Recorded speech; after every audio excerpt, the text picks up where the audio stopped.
जैसा आप बनना चाहते हैं वैसा नहीं बन पा रहे हैं, तो जानिए उसका असली कारण गौतम बुद्ध की कहानी से। नमस्कार दोस्तों, आप सभी का हमारी चैनल ह्यूमैनिटी डिसिप्लिन पर स्वागत है। दोस्तों, क्या आप जैसा बनना चाहते हैं वैसा नहीं बन पा रहे हैं, या जो आप चाहते हैं अगर वो नहीं हो रहा है, तो आज की यह कहानी आपके लिए ही है। दोस्तों, इस कहानी को ध्यान से अंत तक जरूर सुनना। दोस्तों, अगर आप इस कहानी को अंत तक ध्यान से सुनते हैं तो आपको इस कहानी से कुछ ऐसा सीखने को मिलने वाला है जो आपको आपकी लाइफ में बहुत काम आने वाला है। इसलिए इस कहानी को अंत तक अवश्य सुने। लाइफ चेंजिंग गौतम बुद्धा की कहानी।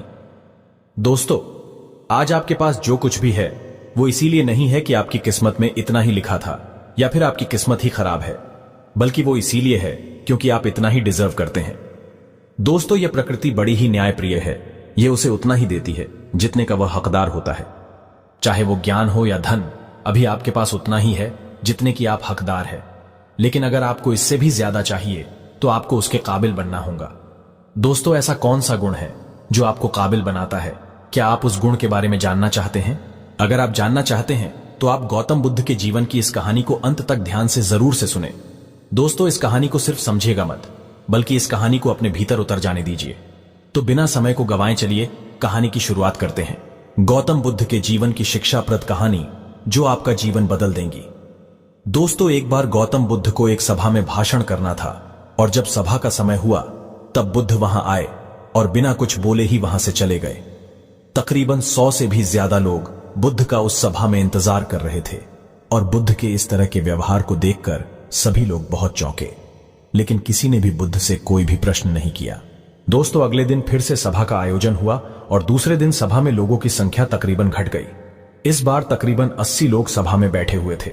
बुद्ध सभा में आए, लेकिन इस बार भी बुद्ध ने वही किया, यानी बुद्ध इस बार भी आए और बिना कुछ बोले ही वहां से चले गए। लोग दोबारा से चौंके, लेकिन किसी ने भी बुद्ध से कोई प्रश्न नहीं किया। अगले दिन सभा का आयोजन फिर से किया, लेकिन इस बार सभा में लोगों की संख्या और घट गई। इस बार सभा में केवल 50 लोग ही आए हुए थे। बुद्ध सभा में फिर से आए और उन्होंने इधर उधर देखा और बिना कुछ बोले ही सभा से चले गए। उसके बाद कुछ लोग क्रोधित भी हुए, क्योंकि लोगों ने अपना काम छोड़ छोड़कर आए हुए थे, लेकिन किसी ने भी बुद्ध से कोई प्रश्न नहीं किया। अगले दिन फिर से सभा का आयोजन हुआ। दोस्तों, आप लोग जो इस कहानी को सुन रहे हैं, आप में से भी कुछ लोग मन ही मन यह कह रहे होंगे कि अरे कितनी बार सभा का आयोजन होगा, और आप लोगों को भी इस कहानी को सुनते वक्त इरिटेशन होना शुरू हुआ होगा। और जिन जिन लोगों को भी अभी इरिटेशन होनी शुरू हो गई है, उन लोगों को तो यह कहानी बड़े ध्यान से पढ़कर समझना चाहिए, क्योंकि यह कहानी आपके लिए ही है।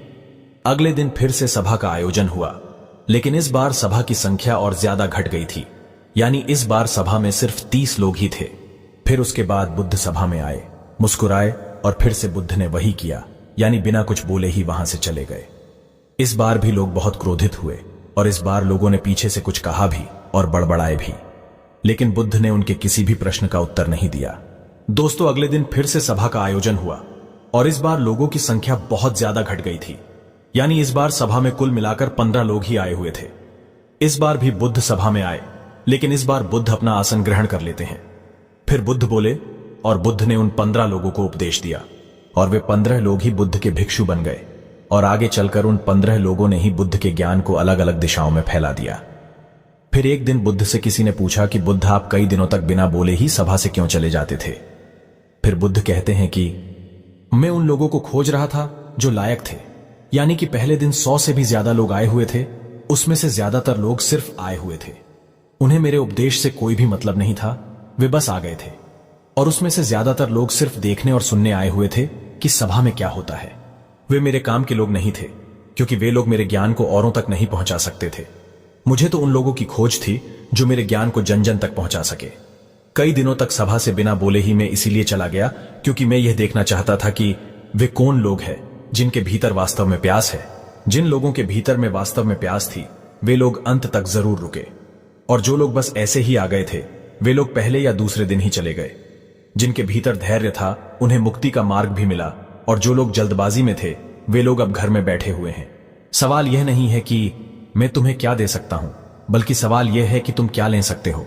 तुम्हारा पात्र कितना बड़ा है और कितने के तुम हकदार हो। जितने के तुम हकदार हो, उससे ज्यादा तुम्हें नहीं मिलेगा। फिर वह व्यक्ति बुद्ध से पूछता है कि बुद्ध लायक कैसे बने। फिर बुद्ध कहते हैं कि धैर्य के द्वारा जिस व्यक्ति के अंदर धैर्य है, वह अपने जीवन में कुछ भी पा सकता है। सभा में जितने भी लोग आए हुए थे और उसमें से अंत तक वही रुके जिनके अंदर धैर्य था।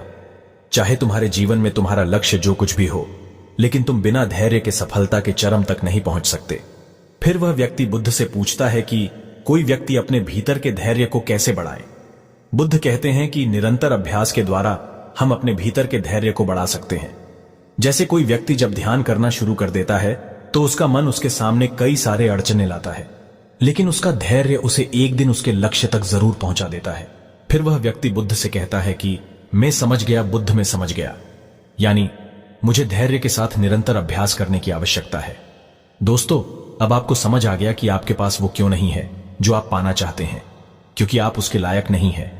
आप लायक तभी बनेंगे जब आप अपने भीतर धैर्य को बढ़ाएंगे। और धैर्य कैसे बढ़ेगा? धैर्य बढ़ेगा निरंतर अभ्यास के द्वारा। और अभ्यास कौन करेगा? अभ्यास करेंगे आप, तो फिर करते क्यों नहीं? दोस्तों, खुद से ईमानदारी के साथ एक प्रश्न जरूर पूछिए कि जो आप भविष्य में बनना चाहते हैं उसके लिए क्या आप धैर्य के साथ कर्म कर रहे हैं? दोस्तों, अगर उसका उत्तर नहीं है तो अपनी असफलता के लिए जिम्मेदार आप खुद होंगे। दोस्तों, आज की यह गौतम बुद्ध की शिक्षाप्रद कहानी आपको पसंद आई होंगी तो नीचे कमेंट बॉक्स में यस जरूर लिखें और उसके साथ ही इस कहानी को अपने दोस्तों के साथ शेयर करना ना भूलें। अगर आपको हमारी वीडियोस अच्छी लगती है तो प्लीज हमारी चैनल ह्यूमैनिटी डिसिप्लिन को सब्सक्राइब करें और हमारी वीडियोस पर लाइक, कमेंट करें और हमारी वीडियोस को शेयर जरूर से करें।